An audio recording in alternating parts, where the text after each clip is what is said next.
Hello दोस्तों, कैसे हैं आप लोग। स्वागत है आप सभी लोगों का आप सभी के अपने चैनल सपोर्टिंग आप फार्मेसी में। दोस्तों, आज का ये वीडियो आप सभी लोगों के लिए बहुत ही महत्वपूर्ण होने वाला है, क्योंकि आज के इस वीडियो में आप लोगों को बताने वाला हूं डायरिया के ट्रीटमेंट के बारे में, दस्त के इलाज के बारे में आज आप लोगों को बताने वाला हूं। क्यों? क्योंकि गर्मियों का मौसम आ रहा है और इस समय पर बहुत सारे पेशेंट इस तरीके को आप लोगों को देखने को मिलेंगे कि उनका पेट खराब है, खाना नहीं पच रहा है, बार बार दस्त जा रहे हैं। तो इसका क्या इलाज होता है, उसको ठीक करने के लिए कौन कौन सी दवाइयाँ दिया जाता है, ये डायरिया होने का कारण क्या होता है, इसको ठीक कैसे किया जाए, सारी की सारी बात आप लोगों को एक ही वीडियो में बताने वाला हूँ। तो दोस्तों, आज का ये वीडियो आप सभी लोगों के लिए बहुत ही महत्वपूर्ण होने वाला है, तो कोशिश करना कि एक बार इस वीडियो को पूरा जरूर देख लेना। तो चलिए वीडियो को स्टार्ट करते हैं बिना देर के हुए। लेकिन स्टार्ट करने से पहले एक महत्वपूर्ण सूचना ये है कि सपोर्टिंग आप फार्मेसी के इस चैनल पर ये वीडियो बनाया जाता है केवल और केवल मेडिकल छात्रों के नॉलेज के लिए। कोई भी दवा अपने से ना इस्तेमाल करें बिना डॉक्टर के सलाह के। दोस्तों, सबसे पहली बात हम समझेंगे कि ये डायरिया बीमारी होता क्या है।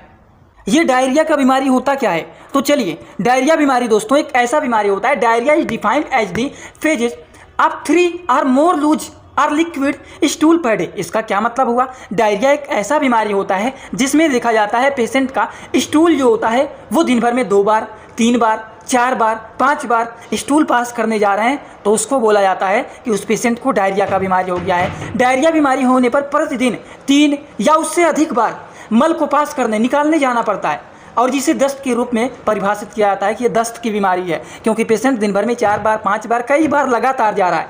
तो इस तरह के पेशेंट को बोला जाता है कि उनको डायरिया का बीमारी हो गया।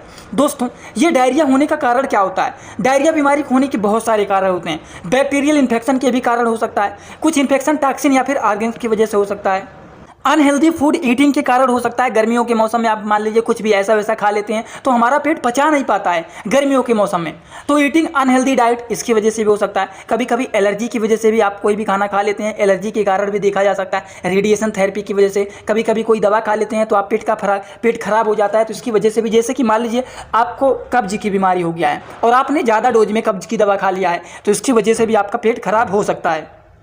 तो डायरिया बीमारी के एक कारण, 2 कारण नहीं होते हैं। डायरिया बीमारी होने के बहुत सारे कारण होते हैं, ये सारे के सारे कारण होते हैं। अब बात करें अगर किसी को डायरिया हो जाता है तो उनमें क्या क्या लक्षण देखा जाता है। लक्षण में आप कहेंगे कि 2 बार, 3 बार, 4 बार स्टूल पास करने जाते हैं, यही होता है डायरिया का बीमारी का लक्षण। तो ये तो होता ही है, लेकिन और भी कुछ लक्षण होते हैं, जैसे कि शरीर का वेट लॉस हो जाएगा। अब आप कहेंगे वेट कैसे लॉस होगा? जो खा रहे हैं सारा का सारा बाहर निकल जा रहा है, पेट में कुछ लग ही नहीं रहा है, तो क्या होगा? शरीर हमारा मजबूत होगा? नहीं, हमारा वेट घटने लगेगा, वेट लॉस होने लगेगा।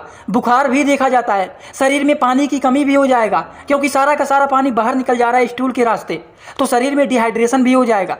वोमिटिंग मतलब उल्टी होना, पूरे शरीर में दर्द होना, ये सारे के सारे लक्षण देखे जाते हैं अगर किसी को डायरिया का बीमारी हो गया है। अब डायरिया का बीमारी होने पर कौन से लक्षण देखे जाते हैं, अगर आप किसी से भी पूछ लेंगे तो बस वही एक लक्षण बताएंगे कि बार बार दस्त जाना, बार बार स्टूल पास करने जाना, 3 बार, 4 बार, 5 बार स्टूल पास करने जाते हैं, और उस तरह के पेशेंट को बोलते हैं कि उनको डायरिया हुआ है। लेकिन डायरिया होने पर क्या क्या और प्रॉब्लम देखे जाते हैं और क्या क्या लक्षण देखे जाते हैं वो नहीं बता पाएंगे। तो डायरिया बीमारी होने पर ये सारे लक्षण देखे जाते हैं कि उनका वेट लॉस हो जाएगा, उनको बुखार हो जाएगा, शरीर में पानी की कमी हो जाएगा, और क्या होगा? उल्टी भी हो सकता है, उनको शरीर में पूरे दर्द हो सकता है। ये सारे के सारे लक्षण देखे जा सकते हैं अगर किसी को डायरिया हुआ है। इतना बात आप लोगों को समझ में आया कि नहीं? कोई ऐसा तो नहीं ना है जिनको नहीं समझ में आया है? तो दोस्तों, आप लोगों को मैंने यहाँ पर डायरिया के बारे में क्या क्या बताया है कि डायरिया का बीमारी क्या होता है, डायरिया बीमारी होने का कारण क्या होता है, डायरिया बीमारी होने पर कौन कौन से लक्षण देखे जाते हैं, ये 3 बातें आप लोगों को पूरा डिटेल बता चुका हूँ। अब आता है लास्ट पॉइंट, चौथा, कि डायरिया बीमारी का इलाज क्या होता है। तो चलिए बात करते हैं इसके इलाज के बारे में। इलाज में बात करें दोस्तों कि कौन कौन सी दवाइयाँ दिया जाता है। इलाज में आप लोप्रामाइड टैबलेट दे सकते हैं। दूसरा जो मेडिसिन होता है वो होता है नॉरफ्लॉक्सिन टेनेंजाजोल। अगर ये आपके पास नहीं है तो आप ओफ्लॉक्सिन ओरेंडाजोल दे सकते हैं। दोनों में से कोई एक दे सकते हैं, दोनों में से कोई एक देना है, ठीक। उसी के साथ साथ अगला जो होता है वो होता है डोरोटावेरिन मेफेनेमिक एसिड। ये जो होता है दर्द को ठीक करने के लिए, जैसे मान लीजिए कोई बार बार स्टूल पास करने जा रहा है तो उनको दर्द भी होने लगता है, बुखार भी हो जाता है, तो अगर ये दवा है तो ये दे दिया जाता है। अगर ये नहीं है तो उसके जगह पर डाइसाइक्लोमाइन पीसीएम दे दिया जाता है, जो कि दर्द और बुखार दोनों को ठीक करने का काम करते हैं। उसी तरीके से उंडेनसेट्रान, या फिर अगर आपके पास उंडेनसेट्रान नहीं है तो आप डोमपेरिडोन टैबलेट को भी दे सकते हैं। इनका काम क्या होता है? ये जी मचलाना, उल्टी होना, नोजिया, वोमिटिंग को रोकने का काम करते हैं। उसी के साथ साथ शरीर में डिहाइड्रेशन हुआ है, पानी की कमी हो गया है, तो पानी में डाल करके ORS दे दिया जाता है, ORS का घोल बना करके दे दिया जाता है, जिससे डिहाइड्रेशन ठीक हो जाता है। तो ये जो आप लोगों को बताए हैं ये ओरल ट्रीटमेंट होता है। ओरल ट्रीटमेंट का मतलब क्या होता है? टैबलेट दिए जाते हैं ये सारे डोज बना करके। जैसे कि दिन भर में एक बार खाना है कि 2 बार खाना है, उस हिसाब से ये सारी दवाइयों में से एक एक टैबलेट, 2 टैबलेट दे दिए जाते हैं। जैसे कि पहला लोप्रामाइड टैबलेट, दूसरा नॉरफ्लॉक्सिन TZ जो होता है ये दे दिया जाता है। अगर ये आपके पास नहीं है तो ओफ्लॉक्सिन दे देंगे। उसी के साथ साथ ड्रोटावेरिन या फिर डाइसाइक्लोमाइन, इनमें से कोई एक दिया जाता है और इनमें से कोई एक दिया जाता है और एक टैबलेट ये दिया जाता है। उसी के साथ साथ ओंडेनसेट्रान एंड डोमपेरिडोन में ये दिया जाता है, दोनों में से कोई एक।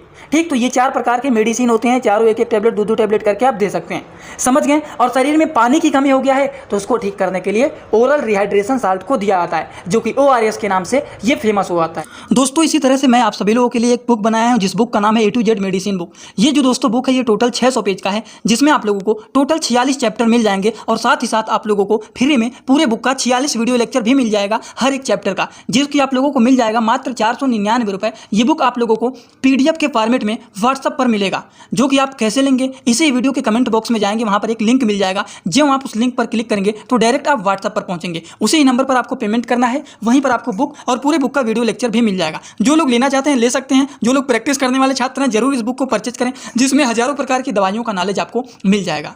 फेमस होता है, समझ गए आप लोग। तो ये होता है ओरल ट्रीटमेंट, जो कि इसको चलाया जाता है। इन सारी दवाइयों का इमेज भी आप लोगों को दिखा देता हूं। जैसे कि ये है लोप्रामाइड हाइड्रोक्लोराइड टैबलेट, दूसरा है नारफ्लॉक्सिन एंड टिनिडाजोल टैबलेट, तीसरा है जेनफ्लॉक्स OZ, जो कि इसका कंपोजिशन है ओफ्लॉक्सिन एंड ओरेंडाजोल। अगला है ये ओंडेनसेट्रान, जिसका नाम होता है ओंडेन, MD के नाम से फेमस होता है। ये है साइक्लोपैम, जिसका कंपोजिशन होता है डाइसाइक्लोमाइन हाइड्रोक्लोराइड एंड पैरासीटामॉल। और ORS के बारे में सभी लोगों को पता है, ये ड्रोटीन टैबलेट है और ये है डोम DT।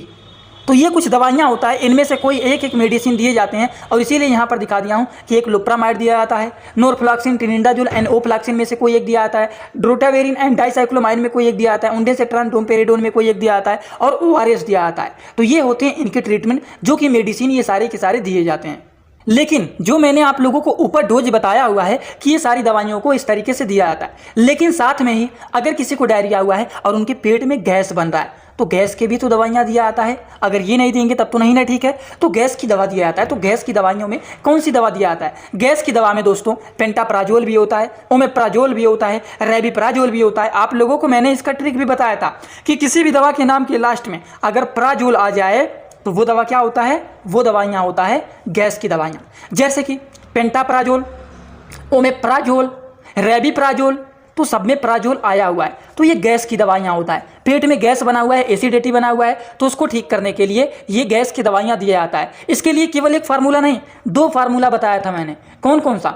एक बताया था प्राजोल का, ये तो बता ही दिया एग्जाम्पल। एक बताया था TIDI यानी टिडीन का।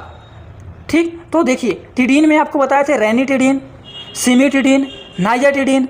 तो सब में अगर टिडीन आता है तो वो भी गैस की दवाइयाँ होता है, प्राजोल आता है तो वो भी गैस की दवाइयाँ होता है, जैसे कि पेंटाप्राजोल, ओमेप्राजोल, रेबिप्राजोल। तो क्या है? ये सारी की सारी दवाइयाँ गैस की दवाइयाँ हैं। समझ में आ गया ना आप लोगों को एकदम अच्छे से। इसी तरीके से अगला जो मेडिसिन होता है वो होता है GDOT। ये क्या होता है? GDOT का जो कंपोजिशन होता है वो होता है रेस्काकोड्रिल कैप्सूल, जो कि इंडियन फार्माकोपिया का मेडिसिन होता है। 100 mg का ये टैबलेट होता है, जो कि GDOT के नाम से ये फेमस होता है। बात करें इसका काम क्या होता है, ये एक ऐसा मेडिसिन होता है जो कि इंटेस्टाइन में वाटर के एब्जॉर्प्शन को ये बढ़ाने का काम करता है, जिसका डोज होता है दिन भर में 1 टैबलेट या फिर 2 टैबलेट आप ले सकते हैं। 2 टैबलेट लेंगे तो 1 टैबलेट सुबह और 1 टैबलेट शाम को लेंगे, वो भी इसको हल्का सा भोजन करने के बाद इसको लिया जाता है। तो ये होता है दोस्तों GDOT मेडिसिन, जो कि काफ़ी ज़्यादा यूजफुल एंड पॉपुलर ये मेडिसिन माना जाता है। इसी तरह से अगला जो मेडिसिन है वो कुछ इंजेक्टेबल ट्रीटमेंट होता है, जो कि इंजेक्शन के माध्यम से इसको लगाया जाता है। जैसे कि ये मेडिसिन है जेंटामाइसिन, ये मेडिसिन एमाइकासिन, और कुछ ड्रॉप होते हैं, जैसे कि ये ड्रॉप है मेट्रोनाइडाजोल का ड्रिप होता है, और ये होता है सिप्रोफ्लॉक्सिन का IV इन्फ्यूजन। ये जो होता है बैक्टीरियल इन्फेक्शन को किल करने का काम करता है। अगर किसी को डायरिया बैक्टीरियल इन्फेक्शन के कारण हुआ है तो उनको सिप्रोफ्लॉक्सिन का IV इन्फ्यूजन लगाया जाता है। अगर किसी का वैसे ही पेट खराब हो गया है तो उनको मेट्रोनाइडाजोल का लगाया जाता है ड्रिप। समझ गए आप लोग? उसी तरीके से कुछ इंजेक्शन भी आता है, एमाइकासिन हो गया, जेंटामाइसिन हो गया। ये कुछ इंजेक्शन होते हैं जिसके माध्यम से इसका ट्रीटमेंट किया जाता है। ये बातें आप लोगों को पूरी तरह से समझ में आ गया होगा। कुछ और भी इंजेक्शन होते हैं जिसका नाम होता है मेप्टालिस्पास। इसका कंपोजिशन होता है डाइसाइक्लोमाइन इंजेक्शन, जो कि काफ़ी ज़्यादा यूजफुल एंड पॉपुलर ये माना जाता है। दोस्तों मेप्टालिस्पास जो होता है ये दर्द को ठीक करने के लिए इस्तेमाल किया जाता है, जो कि एक प्रकार का एंटी स्पैमोडिक इंजेक्शन होता है। समझ गए आप लोग एकदम अच्छे से। ये होता है it's use for control pain, ये दर्द को रोकने के लिए इसका इस्तेमाल किया जाता है। उसी तरीके से अगला जो मेडिसिन है वो है ओंडेनसेट्रान, जो कि एमेसेट के नाम से फेमस होता है। ये जो मेडिसिन होता है ये क्या काम करता है, ओंडेनसेट्रान जो कि एमेसेट के नाम से फेमस होता है, ये वोमिटिंग नोजिया को रोकने का काम करता है। अगर किसी का जी मचला रहा है, उल्टी हो रहा है, तो उसको रोकने के लिए एमेसेट या फिर कह सकते हैं ओंडेनसेट्रान इंजेक्शन का इस्तेमाल किया जाता है, जो कि उल्टी और जी मचलाना को रोकने के लिए काफ़ी ज़्यादा यूजफुल एंड पॉपुलर मेडिसिन होता है। दोस्तों अब आप लोगों को बताने जा रहे हैं कि अगर मान लीजिए किसी को बहुत ज़्यादा डायरिया हो रहा है और शरीर में डिहाइड्रेशन हो गया है, तब क्या करेंगे, शरीर में पानी की कमी हो गया है, तब क्या करेंगे, तो उस केसेस में IV फ्लूइड चढ़ाया जाता है। तब क्या करेंगे, उस केसेस में हम लोग फ्लूइड्स को चढ़ाते हैं। अब देखिए IV फ्लूइड में आप लोगों को बहुत सारी चीज़ बताएं, जैसे कि NS हो गया, DNS हो गया, RL हो गया। इसका क्या फुल फॉर्म होता है, NS का मतलब होता है नॉर्मल सैलिन, DNS का मतलब होता है डेक्सट्रोज नॉर्मल सैलिन, RL का मतलब होता है रिंगर लैक्टेट सॉल्यूशन। इसी तरीके से कहता है D5, D10, D25। ये क्या होता है, D5 का मतलब होता है इसमें डेक्सट्रोज 5% मिला हुआ है, D10 का मतलब होता है इसमें डेक्सट्रोज 10% मिला हुआ है, D25 का मतलब होता है डेक्सट्रोज 25% इसमें मिला हुआ है। तो ये इनके होते हैं ट्रिक। समझ में आ गया ना आप लोगों को। इनका काम होता है कि ये मेंटेन करते हैं लो BP को। अगर किसी का ब्लड प्रेशर लो हो गया है तो उसको भी ये मेंटेन करने का काम करते हैं। शरीर में पानी की कमी हो गया है तो उसको भी ये मेंटेन करने का काम करते हैं। तो इन सारी चीज़ों को ठीक करने के लिए इस्तेमाल किया जाता है IV फ्लूइड का। तो दोस्तों आज आप लोगों को डायरिया के बारे में सारी की सारी बात बता दिया हूं। अगर आप लोगों को ये सारी बात अच्छे से समझ में आया हो तो सभी लोग कमेंट बॉक्स में आइए और अपना फीडबैक जरूर दीजिए कि आज का वीडियो आप लोगों को समझ में आया कि नहीं। एक बात और आप लोगों को मैं बता देता हूं कि जो लोग हमसे पर्सनल इंस्टाग्राम में जुड़ना चाहते हैं वो लोग भी जुड़ सकते हैं। सर्च करिए इंस्टाग्राम में जाकर के सपोर्टिंग ऑफ फार्मेसी, जो चैनल का पूरा नाम है, ये SOP सर्च करोगे तो नहीं मिलेगा। सपोर्टिंग ऑफ फार्मेसी चैनल का जो पूरा नाम है सर्च करोगे तुरंत आपको मिल जाएगा। आप वहां पर हमें फॉलो करके आप हमसे वहां पर जुड़ सकते हैं। और जो लोग टेलीग्राम ग्रुप में जुड़ना चाहते हैं वो लोग भी वहां पर जुड़ सकते हैं। 6000 से ज़्यादा लोग जुड़ चुके हैं। वहां पर भी जुड़ने के लिए सपोर्टिंग ऑफ फार्मेसी सर्च करिए, मिल जाएगा ग्रुप, आप वहां पर जुड़ सकते हैं। तो चलिए दोस्तों आज का वीडियो यहीं पर होता है complete. Thanks for watching video, like comment share and subscribe this channel.